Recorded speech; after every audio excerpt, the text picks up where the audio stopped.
Bismillah walhamdulillah wassalatu wassalam. Rasulullah sallallahu alaihi wasallam. Assalamu alaikum wa rahmatullahi wa barakatuh. Today we are looking at the three ethics of permaculture and their link to Islam. And my name is Muhammed Foulds in the UK, and brother Hamidur Rahman is in Bangladesh. And so I will begin, and then I'll hand over to brother Hamidur. And so we just go on to the first slide, please.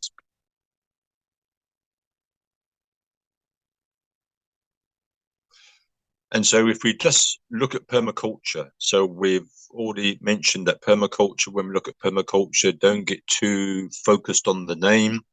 But from our understanding and my years of experience and expertise, 100% permaculture, if you penetrate it, it is the message of Al-Islam, right through to the Tazkiyah and Nafs aspect, which incorporates social permaculture.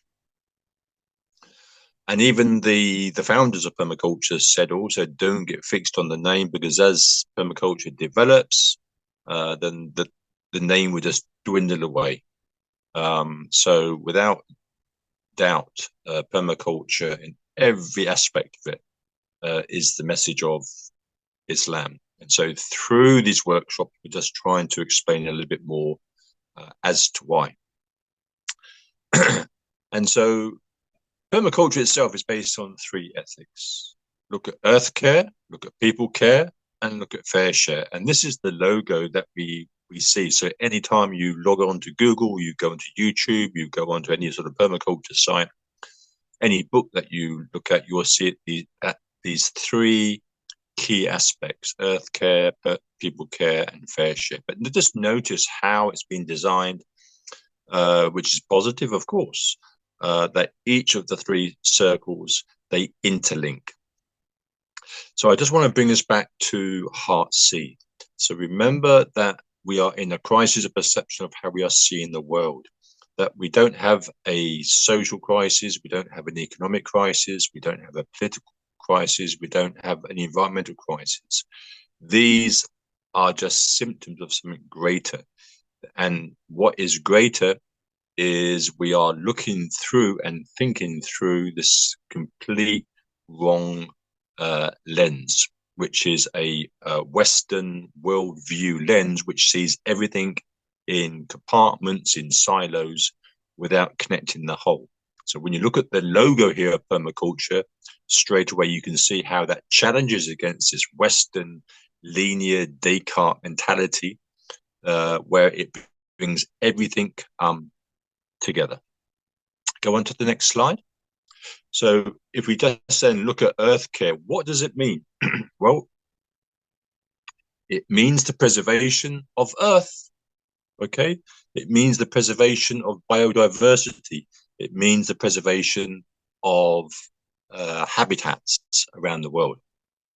Remember, the role of the Muslim is the role of the Khalifa, and the Khalifa means the caretaker, the vicegerent of earth, means that who is going to cultivate the earth, not just for the Muslim, but for all of humanity, as well as all of Allah subhanahu wa ta'ala's creation. So we look at earth care, okay, which is the preservation of the earth and all of its creation that we can see or not see, the biodiversity and the habitats. This, and you can understand now when we look at the key principles of Heart C, and you go to the principle of rewilding.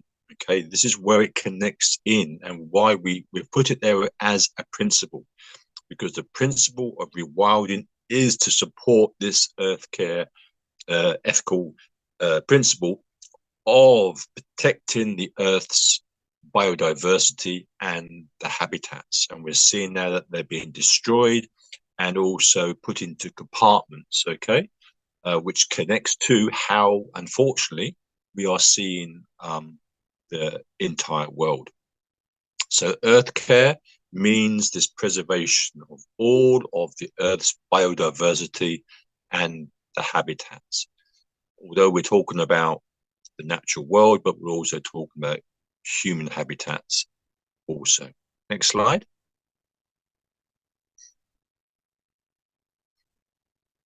people care. Okay, what does people care mean? It means that first and foremost, we have to take care of ourselves. So everything starts with the individual, and we focused on that ripple effect last week, and the zoning, zone 00, and the self, and Allah subhanahu wa ta'ala says in translation in the Quran that he will not change the condition of a people nation until they change that is within themselves. So the change, the social change, has to happen with that individual, and then you get that domino effect. So the change has to happen within ourselves. That connects to the purification, that connects to the tazkiyah al-nafs, which was one of the main missions of the Prophet sallallahu alaihi wasallam. So it is to take care of ourselves, it's to take care of others, and to meet the needs of others. See how that beautifully links in to the role of the Khalifa. The role of the Khalifa to preserve the earth, to maintain the earth, and to cultivate the earth. Okay, and here when we talk about needs, we're talking about physical needs, we're talking about mental needs, we're talking about emotional, social, spiritual, and intellectual needs. And each one of those needs are not and should not be looked at in isolation, but they are all connected. Remember, everything that is there in the Quran is connected. And because if we look through the Quran, the correct lens, through the Quranic lens, we will see that everything is connected, which is Tawheed. Okay. Just go to the next slide, please. So what we're trying to teach here is nothing new. Okay. It is connected to the fitrah. It is about returning, okay, to how we should be seen, to how we should be thinking. And fair share, we look at those three ethics of permaculture, is looking at primarily equality, justice, and abundance. So everything that I've just said so far, earth care, people care, and fair share, you're probably thinking, well, I've heard it all before. Subhanallah, alhamdulillah, of course you should have, okay, because it's the key, it's in depth, it's there in Al-Islam, and it's there in the Quran, and the Prophet, peace and blessings be on, taught this to the companions. It's there in the Sunnah, okay? But the trouble is we need to connect it all and to bring it alive, not just in our lives, but in the lives of humanity. Why? Because we are supposed to be in that responsibility of the Khalifa. And so fair share is that equality, is that justice and abundance, and it's about living within our means. Whereas you compare to today's world, okay, it's about me, it's about the ego, it's about the I, which is driven by Iblis, billah. And so it's about just take and take and take and take, okay, and survival of the fittest. So this is happening because of this mentality, this way of seeing, and this way of thinking. And so permaculture, which is, to sum it up, it's a tool, it's a design system of how to mimic the natural world. If we do it, then we get that al-mizan, we get that natural balance. Al-mizan, okay, is part of that Islamic or the principles of Islamic ecology. Okay, go on to the next slide. So let's just recap on the principles of Heart C. Heart C is the rewiring, okay, to return to the fitrah, the reconnecting to Allah subhanahu signs in the natural world, understanding how the natural world operates, okay, learning to understand the sunnah of Allah, the universal laws. Then the rewilding, which I've focused on here in Earth Care, the redesigning and the re-establishing. The re-establishing what? Of that divine order. So we get that mizan, okay? And so this is why when we look at permaculture, it is, in fact, Islam. And so today, there's a new science where they're now bringing together two particular subject areas, which we support, and it's there. But again, it's just coming up with these new names like permaculture, but it's there. And so the current study now is ecological economics. Ecological economics.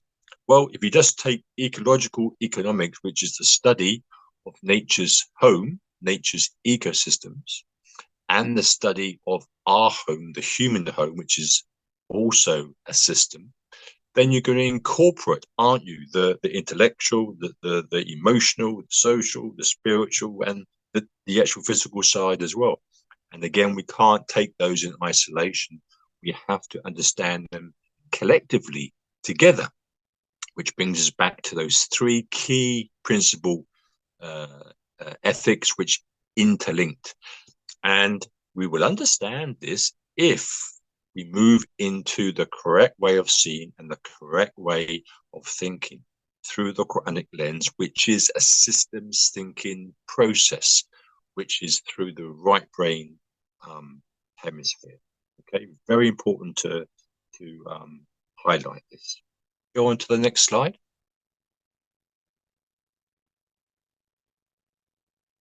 Three comprehensive conquests, which is there in Islam. One is the comprehensive conquest, okay, of the self. And so we've looked at people care, we've looked at earth care, we've looked at fair share, okay? So the comprehensive conquest of the self, which we spoke about last week, and Brother Hamidur spoke about it, which is Zone 00.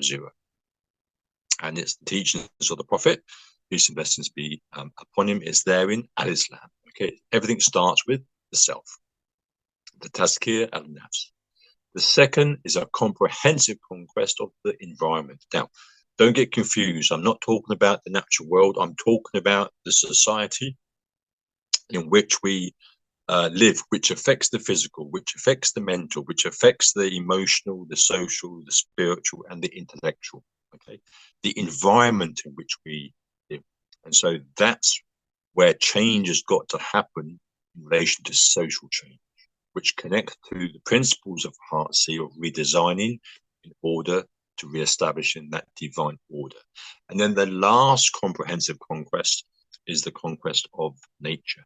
But these three comprehensive conquests of Islam, okay, connect in the most beautiful way to the three ethics of permaculture. Let me say that again. The three comprehensive conquests of Islam, the self, the environment, and nature, the natural world, they connect in the most beautiful manner, in a perfect manner, to permaculture. And this is why I can't emphasize enough that permaculture is, in every way, Islam. It's the message of Islam, which is there in the Quran. Okay, next slide. And so the message that I'm trying to deliver, believe me, it's very simple. Okay, it's a simple message, but we just need to understand it and not try and understand it in isolation. Okay, we've got to be able to join the dots. The maqasid, okay, the maqasid of the Sharia. Okay, in fact, there's not three. There's five objectives. So the maqasid means what is the objective of the Sharia. Okay, one is the protection of life. Two is the protection of property. Three is the protection of health. Four is the protection of religion. And the last one is the protection of our dignity. You take those maqasid of the Sharia, okay? What does the Sharia mean in Arabic? Linguistically, it means a pathway to a watering hole not just for humans, let's say a watering hole for animals and for all of creation. Okay, so imagine you was in the Serengeti, you was in Africa. Okay, And so where water it's such a prized possession, that watering hole that you might see many wildlife documentaries, you may have been there on safari, you see the watering hole where the wildebeest and the zebra and the elephants, even and the lions, and right down to the small insects and the birds, they're all there in their diversity, but all there taking the water. So you can see how the Sharia, okay, refers to earth care, people care, and fair share, where it's about establishing these key principles of life, property, health, religion, and dignity. Then we get that mizan, okay, and that is what permaculture is about, isn't it? It's a design mechanism to mimic the natural world, because the natural world is working in perfect order, perfect harmony. And that's one of the key messages to us from Allah subhanahu wa ta'ala. Why don't you see? Why don't you observe? Why don't you reflect to see that divine order? Then take those laws that are operating there, which is the sunnah of Allah, and implement them on earth. So whether we look at the maqasid, the objectives of the Sharia, we look at the three comprehensive conquests, okay, and we can actually take the maqasid of the Sharia and embed that into the three, and it all becomes one. It all connects in the most profound way. And so what I want you today to do is to go away and to reflect and to ponder on everything that I've now just spoken about. Look at the three ethics of permaculture. Look at the three comprehensive conquests of Islam. And then look at the maqasid. And then look at the principles of harmony, okay? The principles of heart C, and see how it all beautifully comes into one, inshallah ta'ala. And that's why the last principle of heart C is about that re-establishment of that divine order. Okay, I'll pass you over to Brother Hamidur. From me, Assalamu alaikum rahmatullahi wa barakatuh.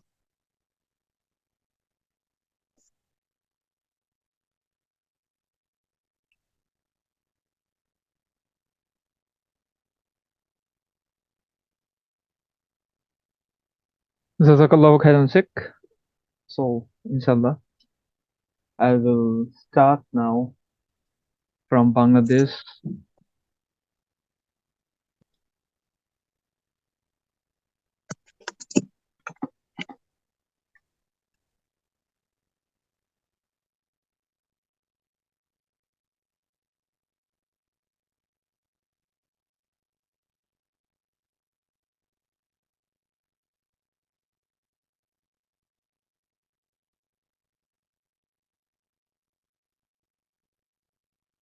Bismillahirrahmanirrahim. Rabbi shrah sadri wa yassir li amri wahlul 'uqdatam min lisani yafqahu qawli. Amin ya rabbal alamin. So our today's topic is ethics as the foundation of permaculture. So this is the beginning of permanent agriculture and a permanent culture, which is ethics. So ethics plays a very important role in our life, and ethics are always universal. So we have to think universally at the very beginning of permaculture thinking and system thinking, and also starting to design. As we know that permaculture is a design science or a design process where we are designing for a sustainable and a balance also for the natural world. So bringing sustainability in our life and to the environment, and bringing balance in every forms in a person's life, um, for the environment, and also for this global world. So in that way, from that thinking, permaculture started, which is not a new thinking, but it's a structured thinking. as systems thinking. So, as a foundation, permaculture, we consider ethics as the foundation of permaculture. Like from this base, we start uh, putting principles and our other design tools to design a system. Um, so before starting with ethics, I want to talk about permaculture, how it began. So permaculture was founded in the 1970s at a time when capitalism was on the rise and profit was presented as the chief goal of societies. So few people beyond those in religious organizations debated the need for ethics in public and private life. So we can see now that the way Sheikh has described permaculture and its link to Islam. So uh, from an belief system or from a religious background, we can actually communicate and relate with these ethics. So like also it began from the religious communities, religious organizations, and they actually felt that ethics is very important in everywhere, like in agriculture also, in our personal life, and for our global system. So, uh, in from our public life and private life, uh, um, our permaculture designers like Bill Mollison and David Holguin, who was the actual founder of this practice and concept of permaculture, they started with ethics and principles, and and today in this world where nepotism and multiple global crises are at the peak and we are facing too many challenges, too many problems, this time permaculture is a very very good tool, and it starts with ethics, and we need ethics more than ever. So this needed thing, with this needed base, we start our permaculture design and our thinking.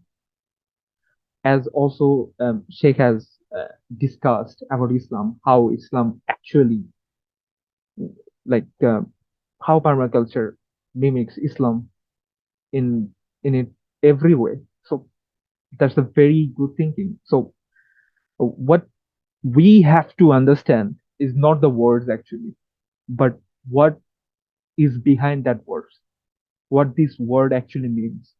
So if we get stuck that yes, permaculture is a different wording, also our principles, a different wording, like Hersey principles, rewiring, reconnecting. We are just stucking in the words, and we are thinking like it's different from Islam and other things. But if we go to the meaning, and if we connect, if we think what these words actually mean, then we can make that connection and we can see that yes, we have tools. So permaculture is not a religious like or a social philosophy or other things. What is concretely permaculture is a tool, a very good tool to implement Islamic ecological ethics principles and its rules um, in every way. So it's a very good tool. So we should look at permaculture as a tool to implement our Islamic ecological laws to bring balance.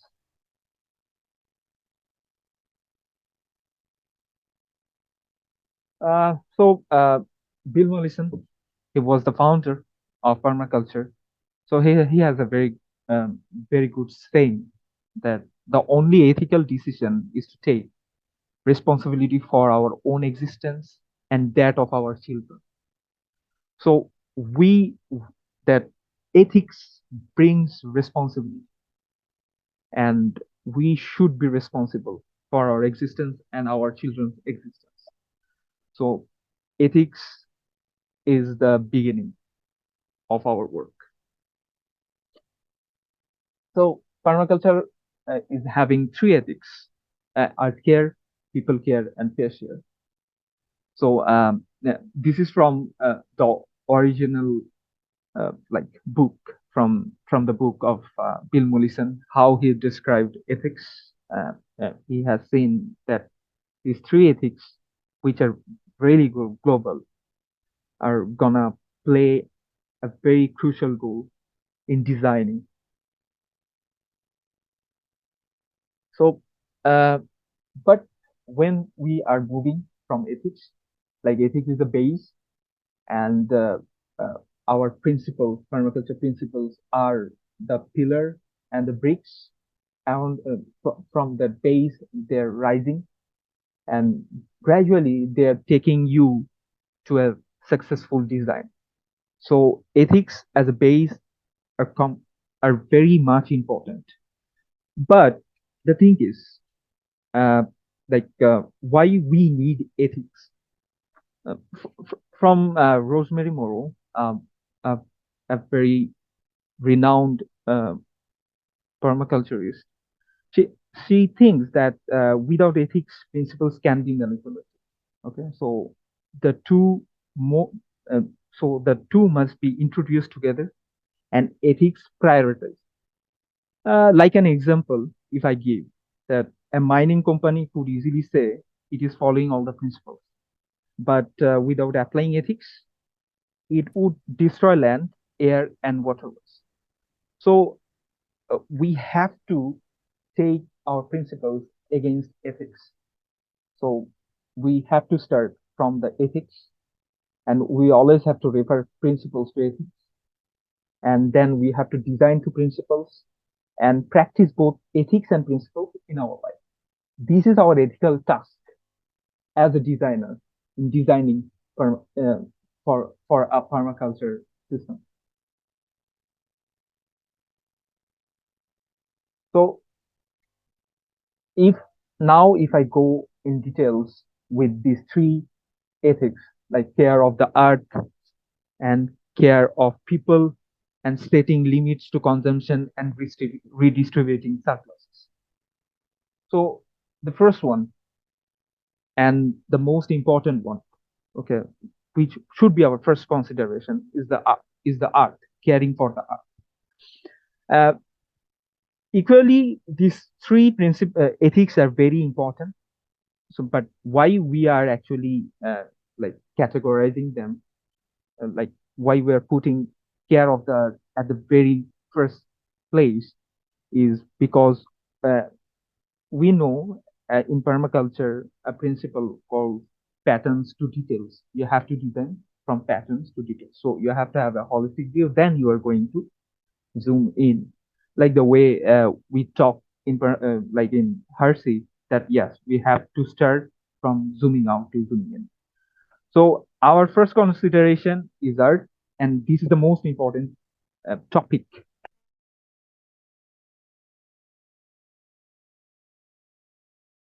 Oh, sorry for the maybe I have lost.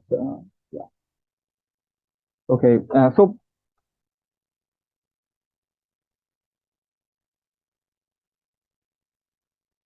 So there is maybe a problem with the network.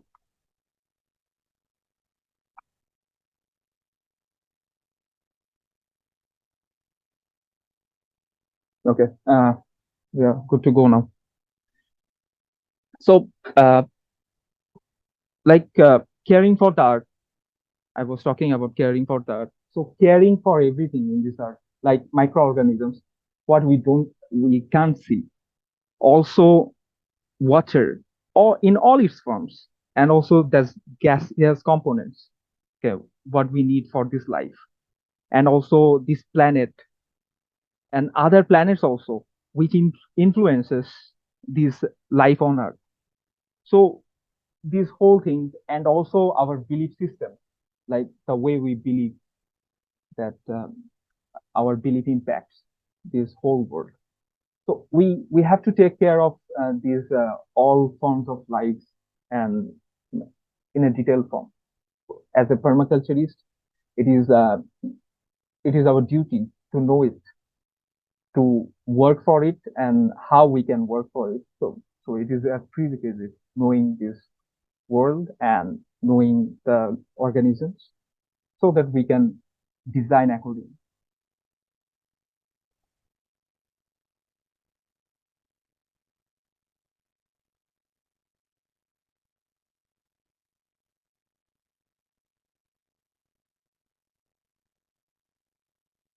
Uh,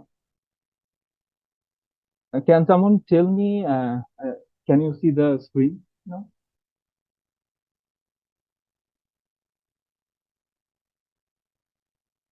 Yes, we can see. Yeah, okay. Thank you. So that was the first topic, that care of the earth. It should be our first consideration. So next one, care of people. People, as we said, that from Sheikh's lecture also, that this is a very important task for us. Actually, we have to start from us, and also people surrounding us, and also the global people.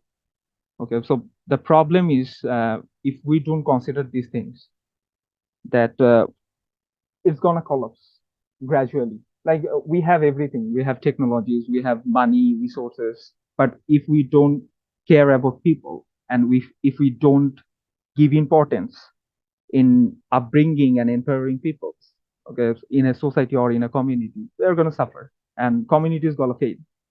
And from actually from the from very important researches, we can see that uh, communities fail because of that conflict between peoples. So this is very important.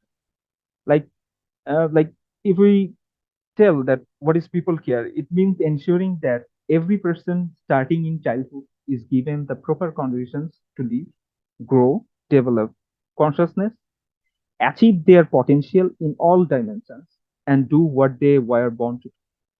So it means ensuring that every individual has access to the abundance that is an inherent principle of our life. So we have to give access to everyone to empower their life, to have to actually share that abundance of this life, of the society, and also of the country. So bringing people and also actually like uh, like empowering people is very important for a society, for a community, and for a family, and for a country also. So we should take care of these things. So the next uh, third, ethics, and it is also very important because uh, like uh, these ethics, care of the art and care of the people, this third number, ethics, we don't give it that much importance. We always try to overlook it. Okay, but this is very important. Setting limits to our consumption and redistributing our surpluses is very important. We can't ignore it. In individualistic cultures, what we see that we are always actually overlooking these things. We are consuming more, and we are not redistributing our surpluses in every way. So if we don't do that, we are going to suffer in every forms of our life. Like if we see nature, because in permaculture we say that permaculture, like nature is our teacher. So in nature we can see that fair share is practiced in all its forms. So in natural resources, like in natural goods also, you will see a balance. Like sharing is always going on. Big trees are taking care of the small trees.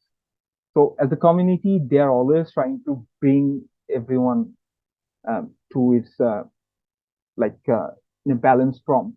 They are helping each other and sharing resources. Okay.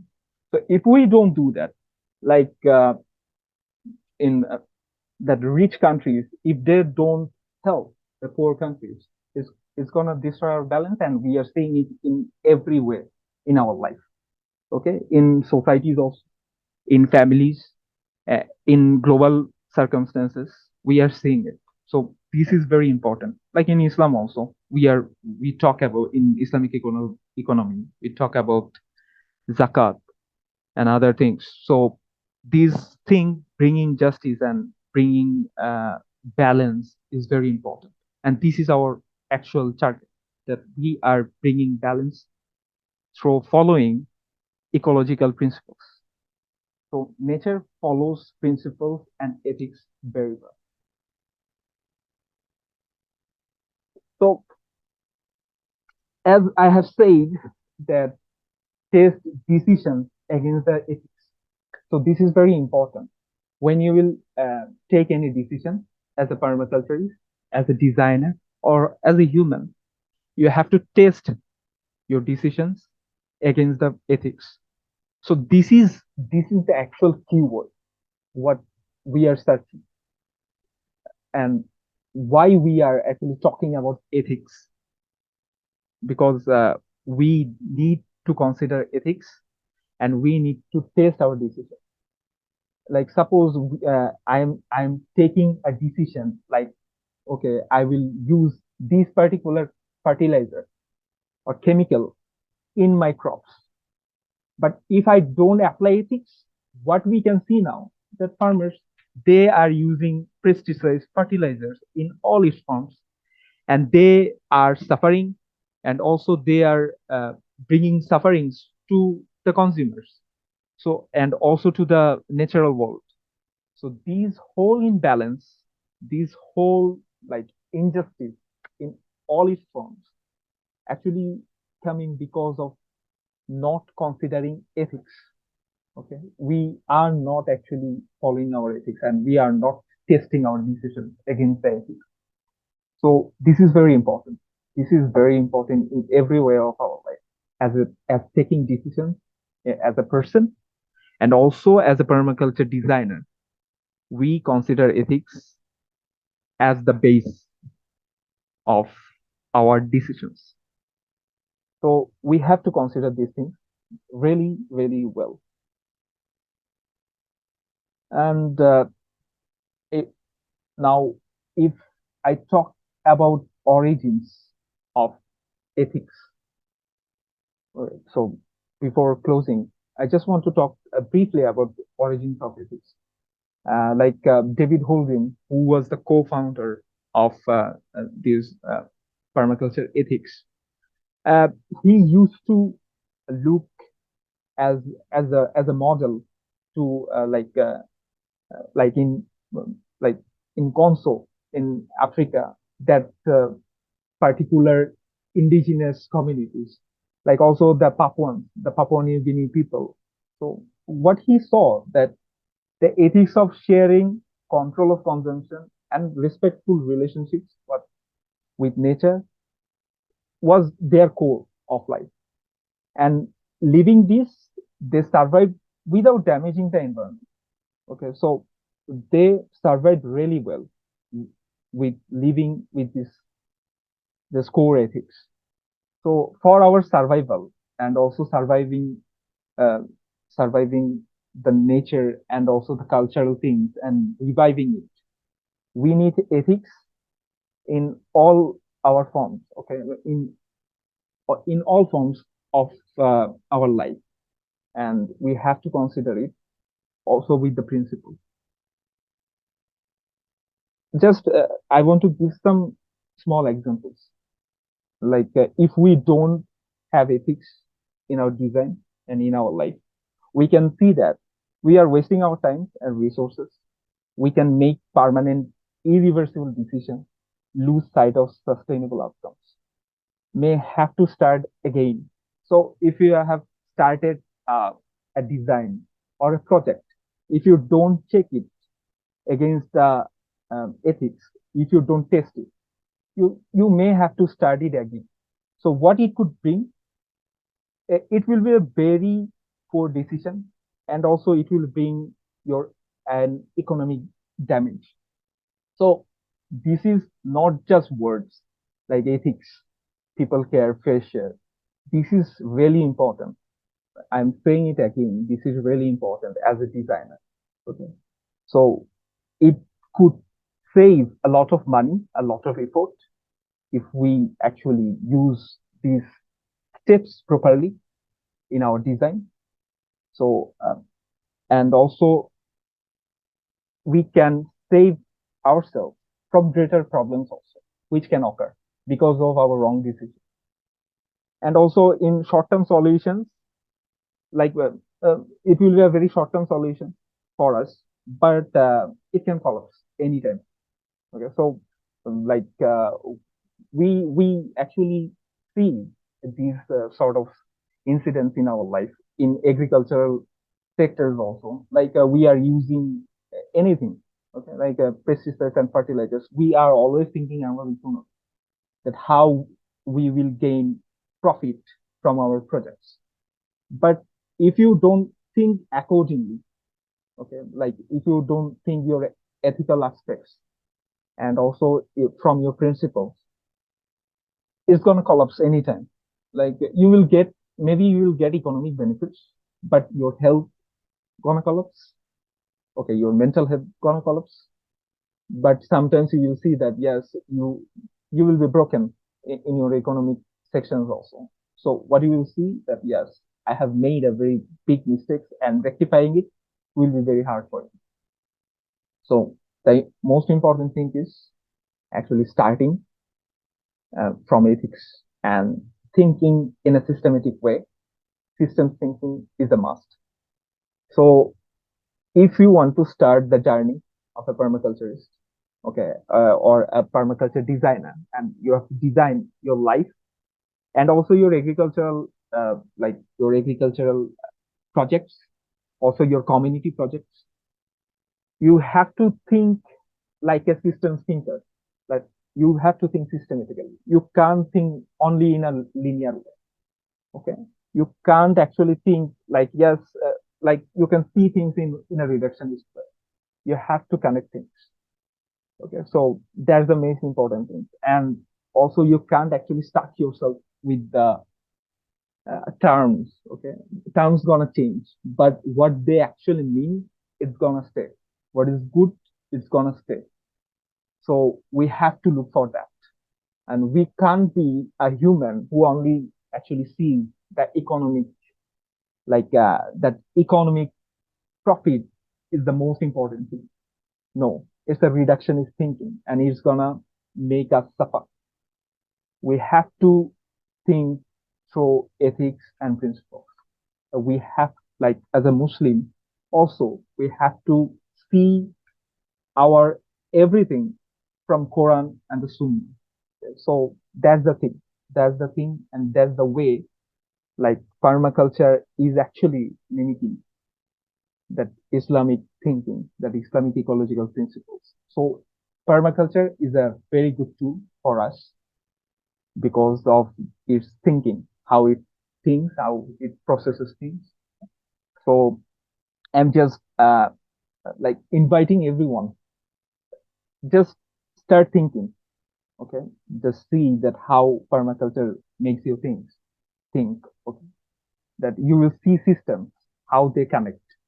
Okay, not just a reductionist thing that yes, only profit. No, and only that yes, I want this or that according to my need, that I'm just actually designing things. No, okay, we have to also consider that what other people needs, and if I am just affecting anyone, do I am affecting anyone, any people, any living being, any living organism?